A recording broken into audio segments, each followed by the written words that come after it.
The worst thing about silence isn't the lack of noise. It's the ghost of everything you forgot to say. That was the first thought Elias had when the car engine died on the desolate highway, not 2 miles from the crest of the mountain. But it wasn't the silence that terrified him. It was the screaming inside his own head. There was a terrifying, rhythmic thumping. Not in his chest, but in his skull. Asterisk tick-tock. Tick-tock. Tick-tock. Asterisk. It was the clock. The calendar. The projection of where he should be. He was 42 years old, a successful architect with a mortgage that was currently screaming, a marriage that had died of 1,000 cuts, and a career that was slowly imploding due to his own inability to listen. He was a master builder of structures, but his own life felt like it was built on a foundation of shifting sand. He stepped out of the car. The cool mountain air rushed in, but instead of refreshing him, it felt like a bucket of ice water thrown into a bonfire. He pulled his phone from his pocket. No signal. No maps. No way to call for help. He checked the gas gauge. Elias let out a breath that resembled a sob. Well, he whispered. This is it. He looked around. He had driven down a gravel road because his GPS had told him there was a scenic overlook that was supposed to clear his mind. Instead, it had led him here, to the edge of the world. The signpost ahead, rusted and crooked, read, "The Sanctuary of Echoes." Empty your mind, the ad had said. Find peace where you never thought to look. Elias laughed, a dry, hacking sound. He had come here thinking that silence would be a vacation from his thoughts. He was about to learn that silence was merely the weather, and his thoughts were the storm. He walked toward the old, wooden lodge in the distance. It wasn't a resort, Peresi. It looked more like a frontier shack that had survived 100 winters. The porch sagged. The windows were dark. A trail of smoke rose from the chimney, thin and indifferent. As he approached, the door creaked open. A man stepped out. He was small, wiry, dressed in denim overalls that looked like they had been patched more times than Elias had eaten meals. He held a shotgun under one arm, but he didn't look aggressive. He looked bored. Lost? The man rasped. His voice sounded like gravel grinding together. I drove off the road, Elias said, his voice cracking. He couldn't look the old man in the eye. He felt like a fraud. A man who had traveled all this way to escape his problems was still making them the center of his universe. The old man just nodded. Common mistake. People come here looking for answers. They leave carrying the burden of not finding them. I'm not looking for answers, Elias snapped, the defensive armor clicking into place. I'm on a break. I need to think. That's the tragedy of your generation, the old man said, not unkindly. You think the world is too loud, so you fill the silence with noise. But you don't need silence to think. You need to stop thinking. The old man's name was Silas. He didn't offer a handshake. He just pointed to a bucket of water on the porch and a rag. Get the truck clean. It's dusty, and I don't like paying for gas I don't use. Elias stared at him. I don't drive the truck. I drive a Honda. Silas looked at Elias like he was seeing a ghost. Then you'll take the bucket. And you'll talk to me while you do it. That's the only way you get fuel. You either talk or you work. You don't just stand there. It was the hardest labor Elias had ever done. He scrubbed the hood of his car with a rusty sponge, his knuckles turning white, his breath ragged. But he was forced to listen. Forced to listen to Silas talk about the wind, the stone, and the way the light changed at 3 in the afternoon. You see this scratch here? Silas said, pointing to a gouge in the metal. That came from a tree branch. A long time ago. You can scrape at it until your hands bleed, but the tree branch is gone. The only thing left is you and your frustration. Elias felt the familiar heat of anger rising. I just want to get out of here. I just want to go home. Home? Silas scoffed. You left home 3 years ago when you bought your first condo. You haven't been home since. You live in 1,000 square feet of curated debt, thinking it's a life. The words hit Elias like a physical blow. He dropped the rag. It hit the dirt with a wet thwack. I provide for my family, Elias stammered. I have responsibilities. Responsibilities, Silas repeated, sounding like he was tasting something sour. That's another word for fear. You aren't doing things because you want to do them. You are doing them because you are afraid not to. That's not a life, kid. That's a prison sentence. For 3 days, Elias tried to leave. He walked the perimeter of the property, assessing the terrain, planning his escape route, calculating the weight of his backpack, mentally rehearsing the speech he would give his boss, mentally rehearsing the breakup he would perform on his phone. He was restless. He couldn't sit still. The itch was constant. He paced the living room floor. He climbed the rickety fence. He stared at the stars until his eyes burned. That night, a storm rolled in. The kind of storm where the rain comes sideways and the wind howls like a dying animal. Elias was in the kitchen, pacing. Silas was sitting by the fireplace, whittling a piece of cedar with infinite patience. "I can't do this anymore," Elias shouted over the howling wind. "I don't belong here. I'm a builder. I build plans. I build bridges. I can't just exist." "Come sit by the fire," Silas said softly. "I can't sit," Elias cried. "My mind is a garbage disposal. It's full of yesterday and it's full of tomorrow. There's no room for right now." "That's why you're sick," Silas said. Elias looked at him, waiting for the punchline. "You are addicted to your own thoughts," Silas said. "You wake up and your mind is already 2 steps ahead. You're replaying the argument you lost yesterday. You're preparing the presentation for tomorrow. You are never, ever in the room you are in." Elias sank into a chair. He felt small. "I can't turn it off. It's what I am. I'm a thinker." "But you're a sad thinker," Silas countered. "You think of every way things can go wrong. You build a fortress of logic to keep out the world, and then you starve yourself in there." Silas stood up. He walked to a small wooden box on the mantel. He opened it and took out a piece of paper. It was yellowed and brittle. He gave it to Elias. "Read it." Elias took the paper. The ink was faded, but the words were sharp. Asterisk, "The mind is like a glass vessel. It can hold the water of life, or it can hold the mud of worry. But it can only hold one at a time. If you try to hold both, the vessel breaks. You must empty the water first. Then you can fill it with the stars." Asterisk. Elias looked up. "Who wrote this?" Silas shrugged. "Doesn't matter. I found it in the trunk of a car just like yours 40 years ago. The guy drove off a cliff. Good driver. Never crashed a car in his life. But he didn't know how to drive his own mind." The storm outside seemed to get louder, pounding against the roof with a thunderous rhythm. Elias looked at the paper, then at Silas. He felt a sudden, overwhelming urge to cry. It wasn't a sorrowful cry. It was a cry of release. He realized he had spent 42 years lugging around a suitcase full of rocks, every mistake, every regret, every what if, every defensive wall he had built. And now, as he sat in this drafty shack, listening to the storm, he realized he was exhausted. He wasn't building anything. He was just carrying weight. "Show me," Elias whispered. "Show you what?" "Empty the vessel." "How?" Silas pointed to the window. The rain was slashing against the glass.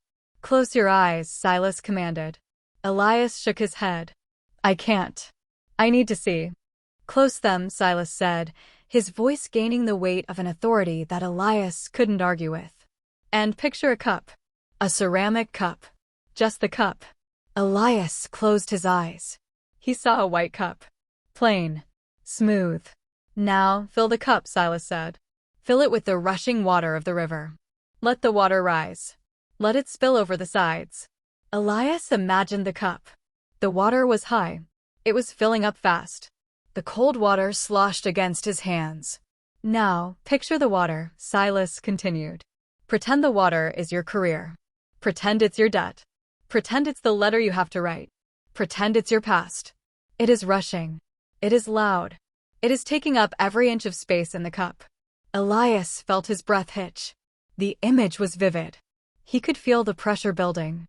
"Now," Silas whispered. "Push it out." "What?" Elias opened one eye. "Empty it. Push the water out of the cup. Spill it." Elias tried to visualize the cup tipping. He tried to imagine pouring the contents into the floor. But the water seemed to have cement in it. It stayed. "Stop resisting," Silas said. "You can't push water out if you are holding onto the sides. You have to drop your hands. Elias looked at his hands. He was gripping the edge of the table, knuckles white. I'm scared it will be empty, Elias admitted, his voice trembling. If I empty the cup, it will be quiet. If it's quiet, I'll have to think about who I actually am. Silas walked over and placed a heavy hand on Elias's shoulder. The contact was grounding. Quiet isn't empty. Quiet is a canvas. You think you are a sack of heavy stones. But you aren't. You're just the air around the stones. The stones are heavy. The air isn't. You are the air. Elias looked at Silas. For the first time in years, the tick-tock inside his head didn't synchronize with the question. It just stopped. It didn't explode. It just ran out of battery. He let go of the table. He exhaled. The visualization of the cup faded. The cup is empty, Elias whispered. Yes. And the air. It's there. It's what you breathe with. It's what you see the world with. You have been choking yourself, thinking you needed to hold the rocks. Elias sat there for a long time. The storm raged outside, but for the first time, the internal thunder had ceased. He wasn't problem-solving. He wasn't rehearsing. He was just listening to the rain hitting the tin roof. Drip. Hiss. Drip. The next morning, the sun didn't rise to greet him. It just crept up, gray and promising. Elias woke up and felt different. He didn't spring up. He didn't start calculating the day. He just lay there for a long moment, letting the sheets touch his skin, feeling the weight of his own body. It was heavy, yes, but it was his weight. He wasn't carrying the house. He was just carrying himself. He went outside. The air was sharp, smelling of pine and wet dirt. He walked toward the stream that cut through the property. He found a spot where the water was clear, the rocks at the bottom visible, a fish darting through. He knelt down. He dipped his hand in the water. The cold shock woke him up, but it felt good. He took a deep breath. He didn't think about work. He didn't think about his failures. He watched the water flow. He thought about the flow. Better. Silas appeared on the porch, leaning on a walking stick. Elias turned. He didn't smile. He didn't laugh. He just looked at the water, then at Silas, and then he nodded. It feels lighter, Elias said. But I still have to go. The truck. I still have to leave. Silas nodded. He understood the script. The hero always has to return to the village to share the power. Go, Silas said. Elias walked back to the house to gather his things. He put his laptop in the bag. He put his wallet in. He looked at a framed picture of his parents that he kept on the nightstand. He looked at it for a long time. He remembered his father saying, Elias, you build things for people who aren't in the room. Build things for the ones who are. Elias didn't take the picture. He left it behind. He couldn't carry the weight of the past with him if he wanted to make room for the air. He walked back to the car. Silas watched him from the porch, the shotgun leaning against the railing. Where are you going? Silas asked. Elias opened the door. He sat in the driver's seat. He started the engine. The purr of the engine was familiar, almost annoying in its familiarity. But as he looked at the road stretching out behind him and the forest ahead, he didn't want to leave. He wanted to stay. I'm not sure, Elias admitted. He touched the steering wheel. I'm going to drive. Not to a place. Just to drive. Take the long way, Silas said. And if you see a tree branch scratching the hood, just let it scratch. Elias smiled. It wasn't a big smile. It was a tiny, genuine corner of the mouth lift. I think I might stop scrubbing so hard, Elias said. Good, Silas said. And kid? Yes, Silas. Peace isn't a place you find. It's a place you build. Start with the bricks. Elias drove away. He drove slowly at first, the engine humming, his mind oddly silent. He watched the trees rush past. Normally, this would be the time his mind would start listing the things he was forgetting. Bill, right to mother. Gas station. But there was just the noise of the road. Vroom, vroom, vroom, vroom. He reached a point on the highway where the road curved sharply. It had been a blind curve, a hazard. In his old life, he would have braced himself. He would have rehearsed the skid. He would have worried. He approached the curve. The trees crowded the road. The horizon narrowed. He took his foot off the gas. The car didn't swerve. It didn't skid. It just moved. He rounded the curve and found himself staring at the most breathtaking view he had ever seen. The sun was breaking through the clouds directly in front of him, illuminating a rolling valley of purple and gold wildflowers. There was no road beyond it. No destination. Just beauty. Elias pulled the car over. He stepped out. The noise of the engine died. The silence returned, but it wasn't the terrifying silence of the beginning. It was a full silence. A silence that made space for the birds, for the wind, for his own thoughts, which now were just observations rather than complaints. He stood there, feeling the wind on his face, and he realized the truth of Silas's words. He didn't need to empty his mind to be smart. He didn't need to think his way through every problem. He didn't need to build a fortress. He just needed to open the gate. He got back in the car. He turned on the radio. He didn't turn it to a news station or a talk show or a motivational speech. He turned it to a jazz station. He tapped the steering wheel to the beat. He thought about his job. He thought about the project he had been stressing over. He thought about his wife, Sarah. He realized he didn't hate her. He just hated the distance. The distance was created by the noise in his head, the static between them. He didn't need to argue or explain. He just needed to lower the volume. As he drove, he saw a hitchhiker standing by the side of the road. It was a young woman carrying a guitar case, looking tired. Elias stopped. He rolled down the window. "Need a lift?" Elias asked. She looked up surprised. That's really nice of you. I'm just heading toward the city." "Great," Elias said. "Hop in." He opened the door. As she sat down, she introduced herself. She was a musician. She was chasing a dream that her parents said was impossible. She was full of fear, just like Elias had been.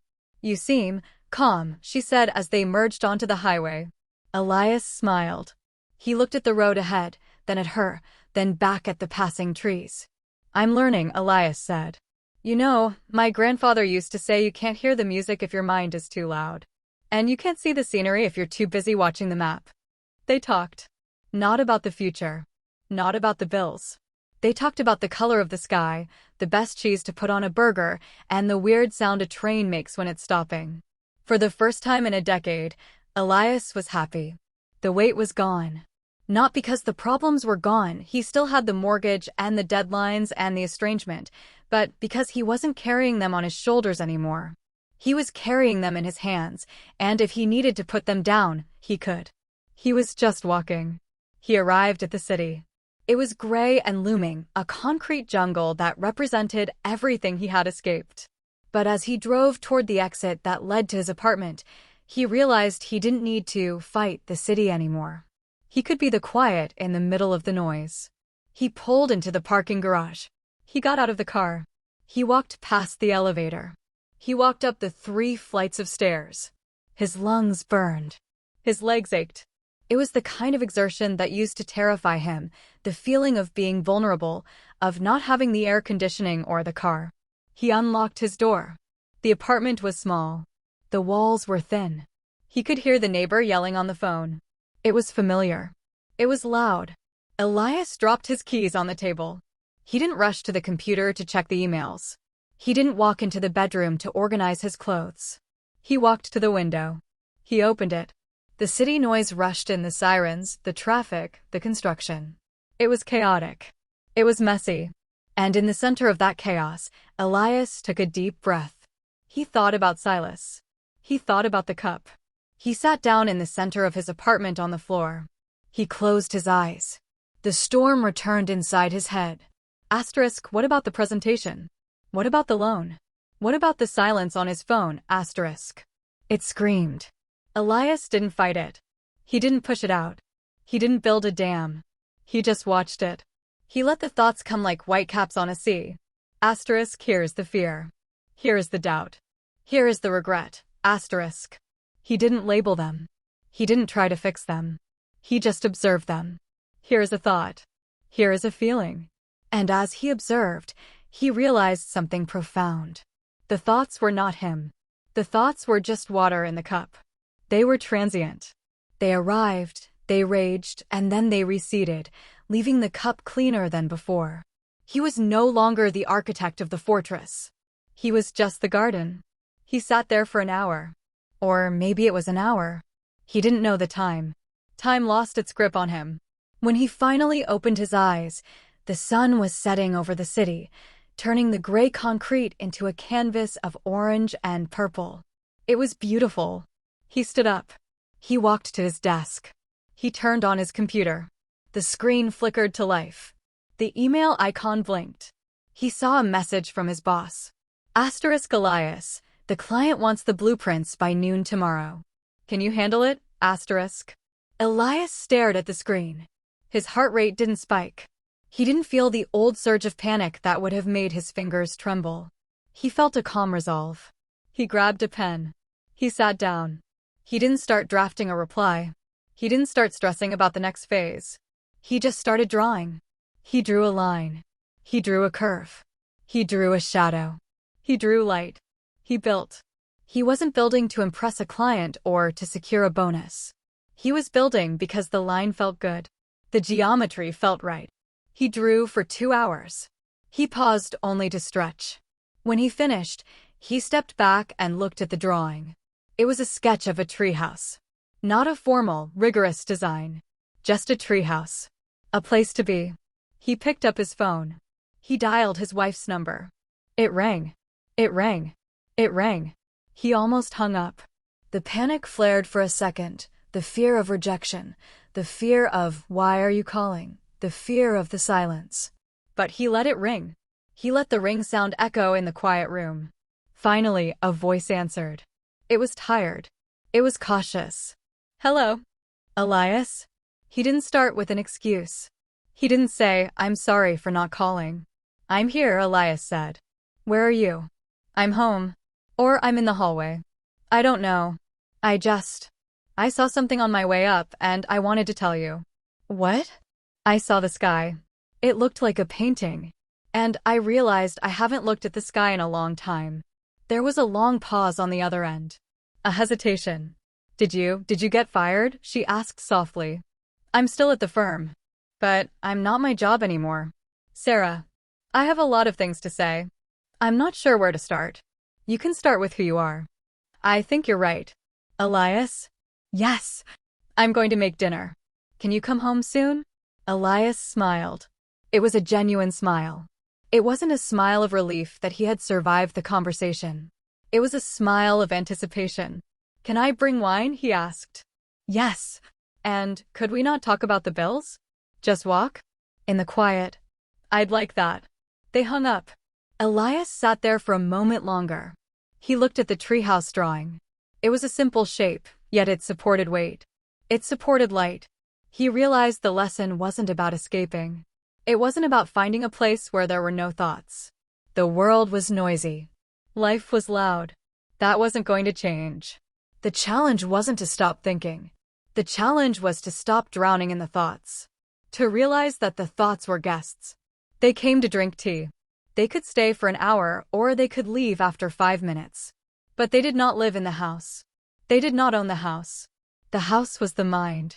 And for the first time in his life, Elias went upstairs and locked the door. But he didn't lock it to keep the world out. He locked it to keep the noise in. He opened the window. He sat on the balcony. He looked out at the city. The neon signs buzzed. The traffic hummed. People were rushing, shouting, texting, living. He didn't envy them. He didn't pity them. He just watched. And in the middle of the roar of 1,000 lives, in the heart of the chaos, he felt a quiet.